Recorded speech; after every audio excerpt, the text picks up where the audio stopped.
Hello guys, welcome back to Quick Guide, and in this video I am going to talk about how can you log in your account into Google Chat. So without any further ado, let's dive right into this exciting video.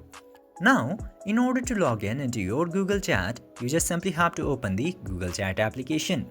And now, if you have any of the Google accounts that is logged in to your device, your Google Chat will automatically sync with that account and automatically log in there.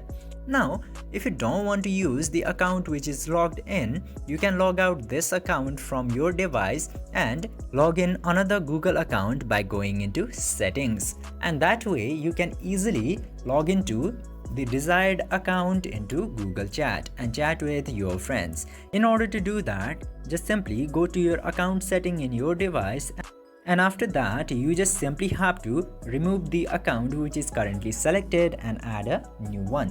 And this way Google Chat will automatically sync with the new account. I hope this video was helpful for you. If yes, don't forget to like, share and subscribe to the channel to never miss another update. Thank you for watching the video.